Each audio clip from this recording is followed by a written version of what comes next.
UP की राजनीति में बसपा का हाल सब जानते हैं। पिछले कुछ महीनों में बसपा और मायावती दोनों आकाश आनंद की बात पर उलझे हुए हैं। दूसरी तरफ अखिलेश यादव रामजी लाल सुमन जैसे नेताओं के जरिए दलित समाज में अपने लिए जगह बना रहे हैं। पहले योगी आदित्यनाथ भी इतने मुखर होकर अंबेडकर या दलित अधिकारों की बात नहीं करते थे, लेकिन अब स्थिति यह है कि योगी आदित्यनाथ हर भाषण में संविधान, बाबा साहेब और दलित हितों की बात करते हुए दिखाई दे रहे हैं। कारण साफ है, यूपी की राजनीति में बसपा शायद अपना आधार वोट बैंक नहीं समेट पा रही है और बाकी दल दलितों को जोड़ने में तेजी से काम करने लगे हैं। बहुजन समाज पार्टी की सुप्रीमो मायावती ने अपने भतीजे आकाश आनंद की पार्टी में वापसी को लेकर सफाई दी है। बसपा सुप्रीमो ने कहा है कि पार्टी में किसी का आना जाना निजी नहीं है। उन्होंने भतीजे आकाश आनंद की पार्टी में वापसी को लेकर उठ रहे परिवार विवाद के आरोप को खारिज करते हुए कहा है कि बसपा बाबा साहेब अम्बेडकर के मिशन के तहत सत्ता तक पहुंचने के लिए काम कर रही है। मायावती ने कांग्रेस और भाजपा पर आरोप लगाया कि वे षड्यंत्र कर बसपा को कमजोर करने की कोशिश करते हैं और जब कार्यकर्ता अपनी गलती समझकर वापस पार्टी में लौटते हैं तो विरोधी दुष्प्रचार करते हैं। लेकिन सवाल यह उठता है कि क्या ऐसे फैसले वाकई बसपा को उस परिवारवाद की राजनीति से अलग कर पाते हैं जिसे दूसरे दलों खासकर कांग्रेस और भाजपा पर बसपा खुद आरोप लगाती आई है। पिछले कुछ दिनों में समाजवादी पार्टी प्रमुख अखिलेश यादव ने धीरे धीरे अपने आप को अंबेडकर के उस सांचे में ढालने की कोशिश की है जिसके जरिए वो दलितों के साथ खुद को दिखाने में लग गए हैं। लखनऊ में सपा कार्यालय के बाहर एक बैनर में अखिलेश और बाबा साहेब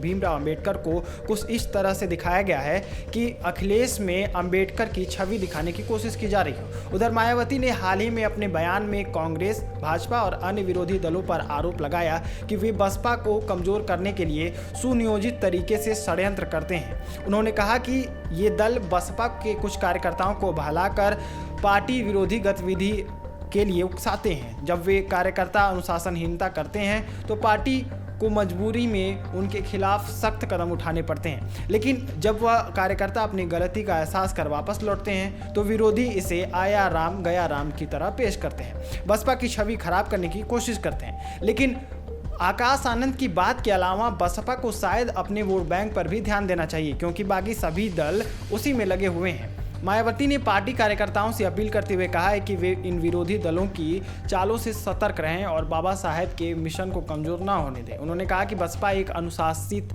और विचारधारा आधारित पार्टी है जहां व्यक्तिगत स्वार्थ के बजाय पार्टी और आंदोलन के हितों को प्राथमिकता दी जाती है, लेकिन बसपा इधर इन बातों में उलझी हुई है और समाजवादी पार्टी ने अपने राजनीतिक लहजे में एक बड़ा बदलाव दिखाया है। पहले सपा को यादव और मुस्लिम वोटरों की पार्टी माना जाता था, लेकिन 2022 के चुनावों के बाद अखिलेश ने खुद को दलित हितैषी के नेता के तौर पर पेश किया। संविधान और आरक्षण बचाने के मुद्दे पर उन्होंने खुलकर दलितों से समर्थन मांगा। विश्लेषकों की माने तो इसका असर 2024 के लोकसभा चुनाव में ऐसा दिखा कि सपा ने 37 सीटों पर जीत दर्ज कर इतिहास बना दिया। एक समय 4 बार मुख्यमंत्री रही मायावती की पार्टी को आज सिर्फ एक विधायक पर सिमटना पड़ा है। पार्टी में अंदरूनी कलह भी जारी है। आकाश आनंद को लेकर उठे विवाद और मायावती से मतभेद ने पार्टी की छवि को जरूर नुकसान पहुंचाया है। बसपा समर्थक अब किसी नए विकल्प की तलाश में घूम रहे हैं जो उनके हक और सम्मान की लड़ाई को मजबूती से लड़ सके। इस तलाश में चंद्रशेखर आजाद का भी नाम है, लेकिन भले ही नगीना से वह लोकसभा में पहुंचे हों, फिर भी प्रदेश भर में उनके साथ उतना मजबूत संगठन नहीं है कि वह बसपा जैसी बड़ी ताकत का स्थान ले सके। आज उत्तर प्रदेश में दलित वोट बैंक खुला मैदान बन गया है। बीजेपी, सपा और कांग्रेस तीनों दल इस समुदाय को अपने साथ जोड़ने के लिए लगातार प्रयास कर रहे हैं। दूसरी तरफ मायावती सिर्फ आकाश आनंद के इर्द गिर्द ही घूमती हुई उनकी राजनीति जो है नजर आ रही है। इसी कड़ी में योगी आदित्यनाथ ने भी